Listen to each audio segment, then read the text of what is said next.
शिवसेनेचे खासदार अरविंद सावंत यांनी आता सहकुटुंब आपल्या मतदानाचा हक्क बजावला आहे। अरविंद सावंत स्वतः आपल्यासोबत आहेत। सर, काय सांगाल? मतदानाचा हक्क बजावला आहे, सहकुटुंब एक जबाबदार नागरिकाची भूमिका पार पाडली, कसं व्यक्त मला व्हाल? वाटतं ती तर आयुष्यावर पाडत पाडत आलोय. पण त्याही पलीकडे वंदनीय हिंदू हृदय सम्राट शिवसेना प्रमुख बाळासाहेब ठाकरे यांचे कडवट संस्कार, निष्ठेचे संस्कार आणि ते संस्कार घेऊन आज आदरणीय उद्धवजी बाळासाहेब ठाकरे शिवसेनेचा पक्ष पुढे नेत आहेत.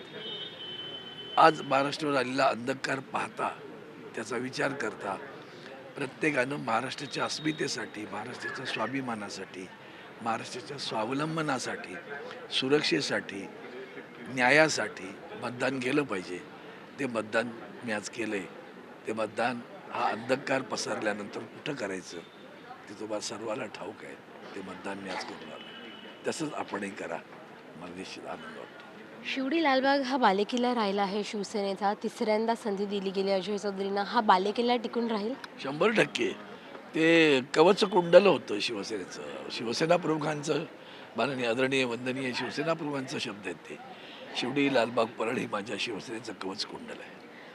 काल ज्या प्रकारे विनोद तावडे सापडले गेले बॅगेसह पैशांचा, सांगायचं का आता ते तिथे जे काय घडलंय ते थोडं थोडं दिसतं. आणि जर हा मार्ग भारतीय जनता पार्टीनेच या देशामध्ये अंगीकारलेला आहे, पैसे देऊन लोकांना फोडणं किंवा धमकी देऊन फोडणं, म्हणजे गुंडांचं राज्य जसं असतं, गुंड जसे करतात, एक तर खंडणी द्या नाही तर पिस्तूल बघा, तोच प्रकार भारतीय जनता पार्टी देशभरात करते. आणि म्हणूनच देशाच्या संविधानाला धोका आहे, देशाच्या लोकतंत्राला धोका आहे, देशाच्या जनतंत्राला धोका आहे, लोकशाहीला धोका आहे. आणि म्हणून आम्ही जेव्हा बोलतो तेव्हा नॅरेटिव्ह म्हणतात, फेक नॅरेटिव्ह. फेक नॅरेटिव्ह नाही, तुमचं वागणं सिद्ध करत राहतं की तुम्ही लोकशाहीला मानत नाही.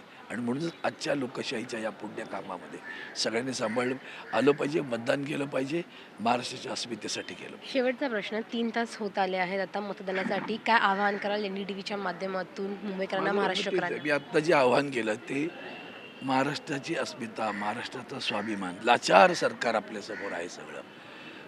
बेरोजगार, महिला सुरक्षा, शेतकरी, कष्टकरी सगळं ध्वस्त झालं. कायदा सुव्यवस्था, महागाई, हे सगळे विषय सोडून सातत्यानं आपल्यासमोर लोक येऊन जे बोलत आहेत ते पाहिलं तर महाराष्ट्राचे हे प्रश्न सोडून सगळं बोलतात.